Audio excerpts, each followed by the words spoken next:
First of all, I'm really glad to be here. I'm a beginner in visual music, and I'm glad to be here with some well-known teachers of this area. I'd like to take this opportunity to make a little bit of personal marketing. 20 years ago, I was a teenager before university, and I spent a lot of time painting and doing sculpture. But when I decided to get my first degree, at that time, it sounds reasonable to do computer science, and so I did it. Something that I like, computer technology. And after that, I began to work in a company, nothing related to arts, and it's a little bit frustrating. And so I'm in a moment of my life where I'm in the middle of my PhD, and next week I'm going to have my comprehensive exams, and then I'm going to have 2 years just to engage in creative practice. So now is the time for personal realization. And so, to begin this presentation, it's about obtaining visual music dynamic textures from grains of sound and light. It's a work that I'm doing with my advisor, Adolfo Maia Júnior, in University of Campinas, Brazil, with support from FAPESP, the São Paulo Research Foundation Agency. Well,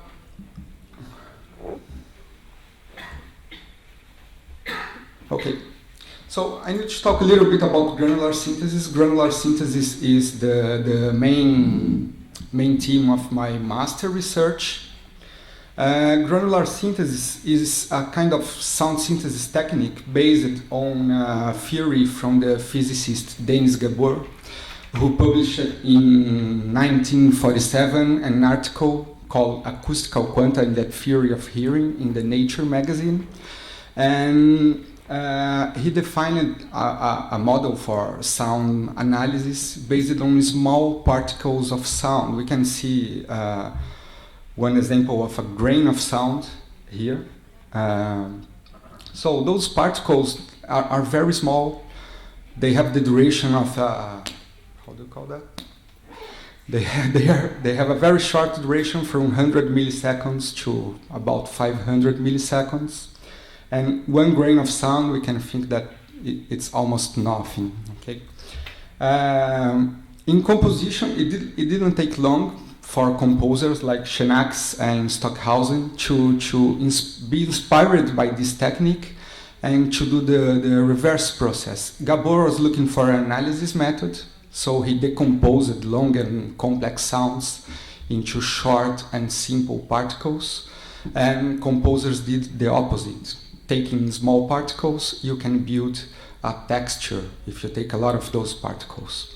Schenax was the first to coin this term, microsound, to refer to compositions where the composer has a micro control over sound. In this composition, concrete pH, Schenax he recorded the sound of charcoal being dropped in a magnetic tape, and he sliced it in very small pieces and reassembled it with some based on the spectrum of those little pieces.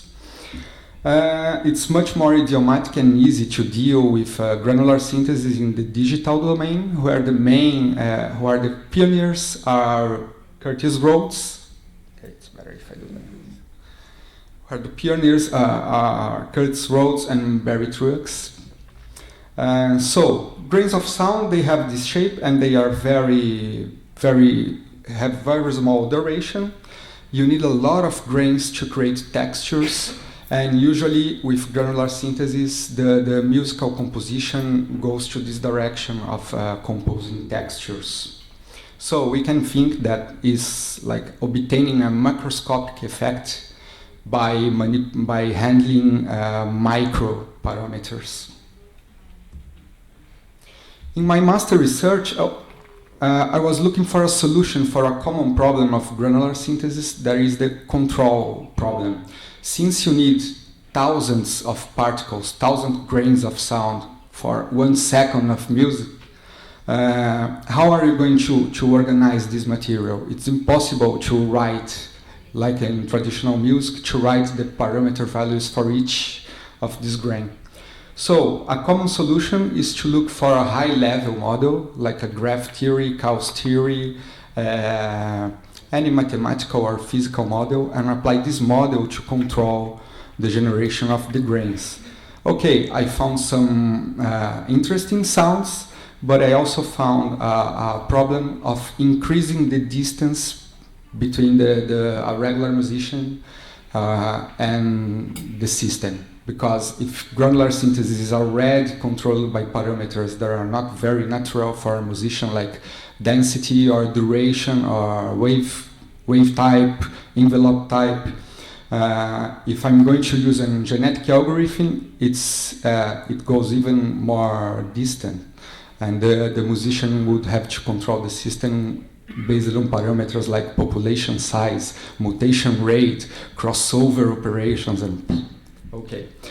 Well, in the end of my master, I went to do a 6-month internship in McGill University on Marcellus Vanderlei lab, and where I built, I was looking for a digital gestural controller for my system. And I had the idea of separating the system that I had. I wouldn't like to use the genetic algorithm anymore. I would like to connect the gestural device direct to the synthesis engine. And to do this, during the process of doing this, I had some technical problems of debugging my system. And to understand the problems that I was having, I designed a small application where I could see the grains of sound. So that's how I fell almost accidentally into visual music. I was looking for a way to debug my system. Now, so I'm going to show a brief example of how this visualization was before beginning my PhD research.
Although this may look like a composition, the idea was just to have an image of what was going on in the synthesis process.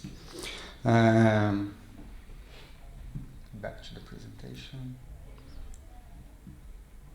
Okay, so based on this, I had the idea of, I had some feedback from my advisor and friends that they liked the result of that, and I decided to do a PhD research to extend those results.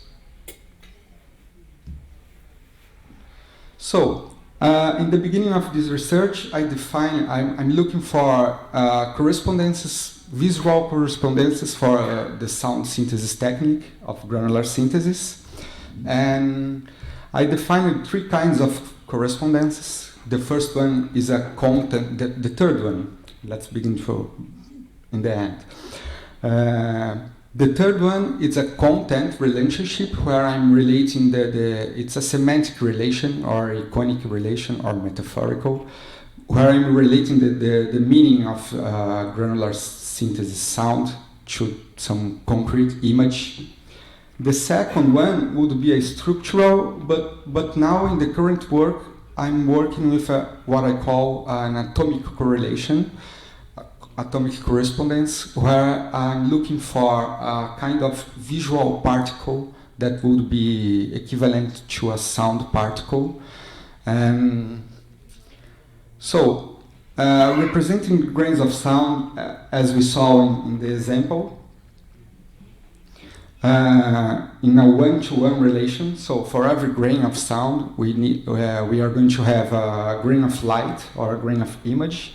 It's very nice to have a clear analysis, and I believe that it favors the organization and can lead to new approaches to granular synthesis composition.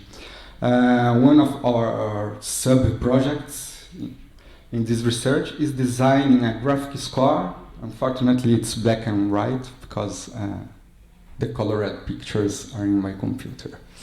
But I'm designing a graphical score to organize those structures. I really believe that by performing simple operations like copy and paste and organizing the grains visually, it's going to lead to more interesting sound granular structures than using high-level models. Well, then, after I realized that my research was going into visual music, I decided that that relation, the way that I was seeing the grains was nice for analysis, but it didn't add any kind of creative or expressive value to the music itself. I don't want to discuss what is value in art, but I believe that if I'm going to present some visual together with the music, it's nice that I can, it should be some creative. And okay, and after that, I did my first audiovisual composition that I would like to show a little fragment of that.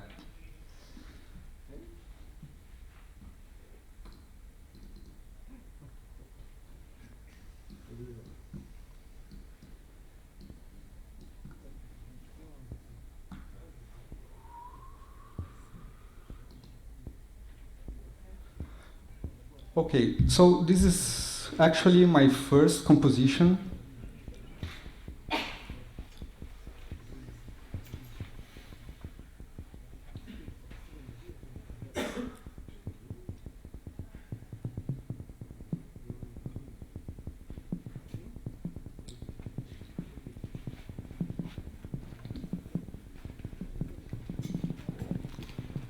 I'm going to show just some excerpts of that.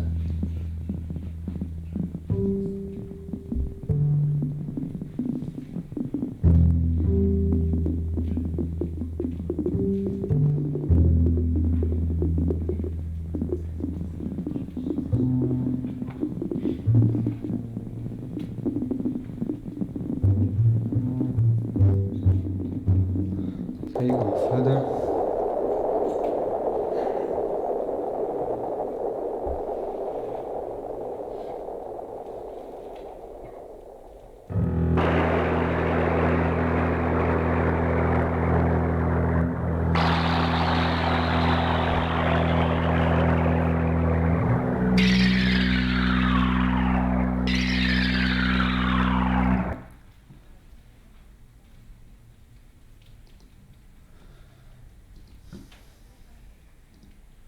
Okay, so after trying this first creative, artistic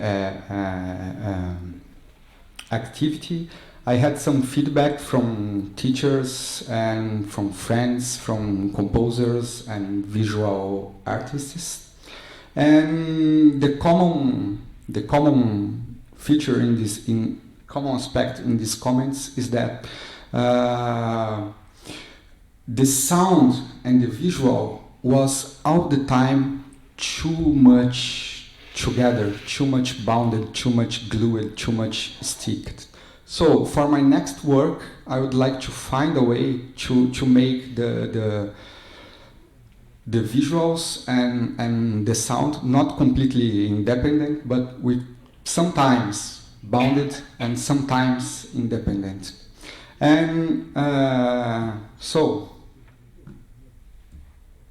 how can we represent a grain of sound visually?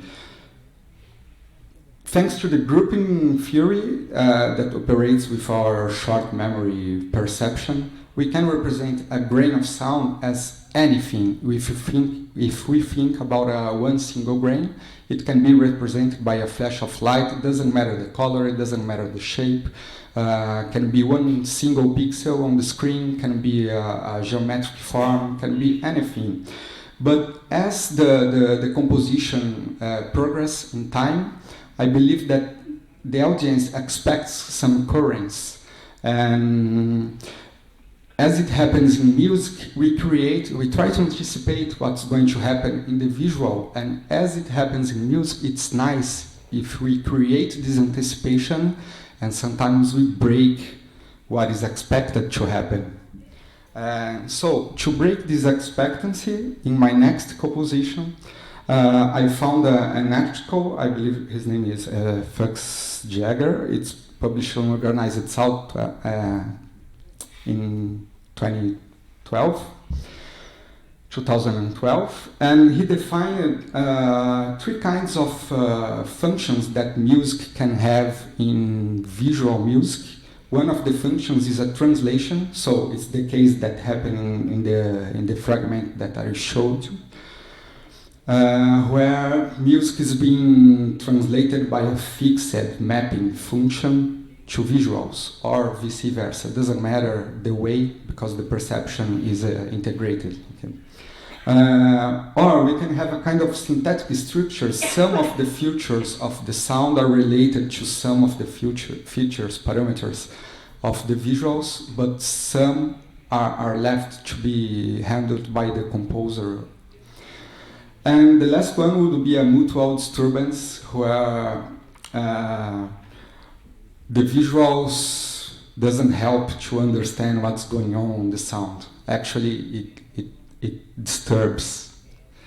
So, based on this three, I would like to find a system, to design a system where I could transit between these three modalities. And I found from music structures, I found that counterpoint would be a nice way to think about that. So in this paper that I'm presenting here on understanding visual music, I try to formalize a way to build a counterpoint, an intermodal counterpoint, that would be a counterpoint between a grain of sound and a grain of light. Okay, so the counterpoint is not happening only in the visual, not happening only in the sound, but between. And counterpoints basically based on movements that can happen between two objects.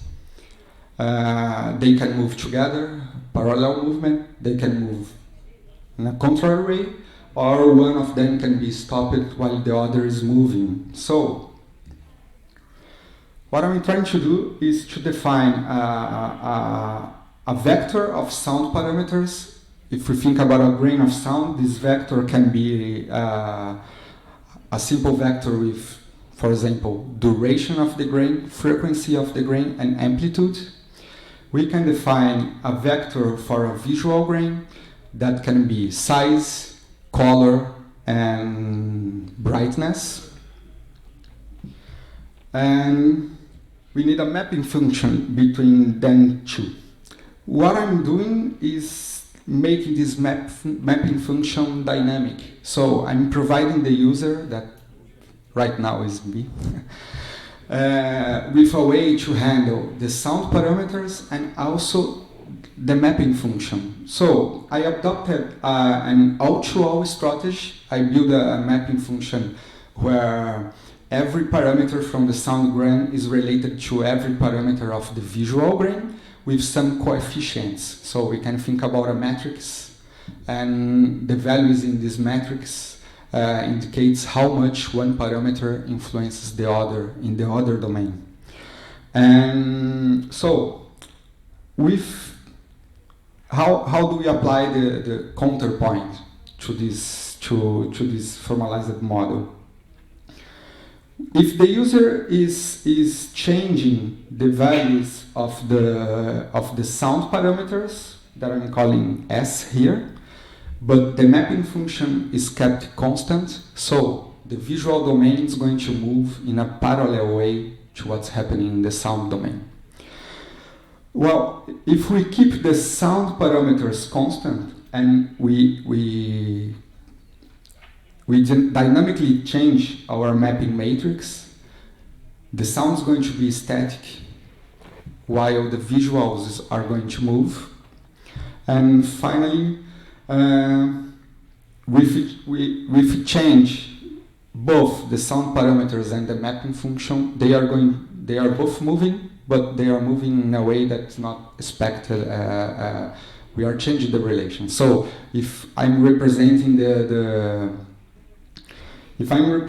duration of the grains by the size of the objects that I'm drawing on the screen, and I change the duration, the objects, okay, it's easy to get here. So I did a small example that unfortunately it runs only in real time in my computer. So I have to try to explain what I was doing based on these pictures. So in state 1 to state 2, I had a parallel movement. The mapping function is kept constant. So the audience can grasp what kind of mapping is happening from the sound grains to the visual grains. They create an expectancy. They understand what the mapping that I did. From state 2 to state 4, I changed the matrix in a way that the frequency of the grains is not related anymore to any of the parameters of the image. So when I change the frequency of the grains, they can hear that the sound's changing while the visuals are kept constant. So I'm kind of dissociating the relation that I just built in the first moment. Well, I'm going to make this example available in the internet, but I can show you the results of that. Some more detailed definition of this.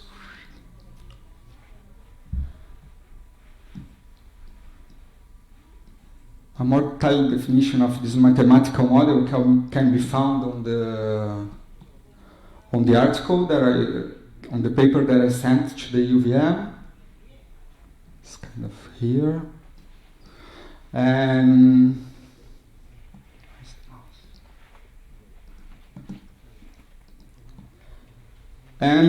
the next step is applying this model to...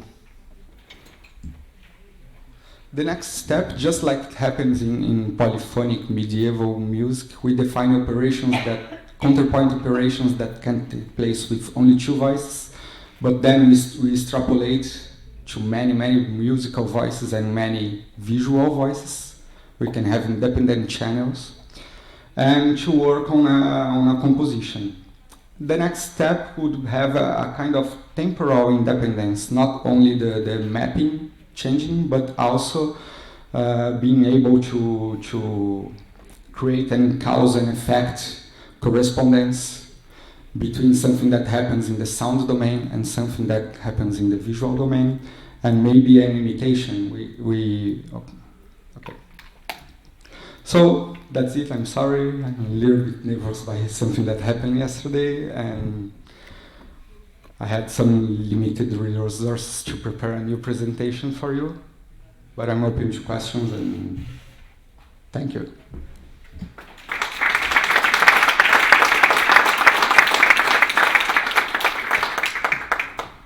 Gracias, Fernando, y también gracias por preparar la presentación en un tiempo tan corto. Para los que no entendieron por qué mencionó esto, es porque ayer su computadora se fue, básicamente. Así que, bien, por eso no puede tener el material en tiempo real, etcétera, etcétera, que él tenía preparado en su computadora que estaba acá en la sala. Así que bueno, gracias por el esfuerzo y por la presentación.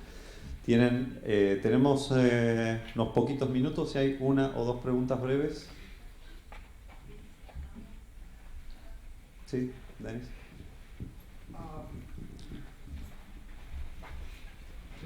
I'm curious if you mentioned that a viewer can see the mapping, or is this important to you that the viewer, or did you say this in the last slide, I think? Do you feel it is important that the viewer understand the processes in your work, or is it just something that is not a main concern? It's a personal choice, but I would like to create this kind of anticipation, and in the beginning of a composition I would like to make the mapping very clear, just to change that with time. But I understand that this is a personal choice. As the mapping or as the composition get more complex, it's not really important for visual music that the audience can grasp what kind of relation there is between sound and visual objects. Okay. No, it's interesting. You establish a connection and then you can break it. Yeah, it's what I think I'd like to do. It's something that I believe that happens in music when we have a kind of AABA. It's like you create a territory that people understand the cadences, where the music is going to resolve, and then you just go somewhere else. Okay, John. You mentioned your study with Marcelo and in gestural control. Are you still planning to develop gestural control for this? I would like to, but I'm favoring some other kind of research. That gestural control would be nice to have a real time. It's a kind of following the tradition of the color organs, maybe. But I'm thinking I have a greater tendency to work in off time because I can plan better. I like to plan the structures, to see the structures, and so I don't think I would go back to IDMU to look for gestural controller for an audiovisual system. The kind of compositions that I'm doing are pointing in another direction.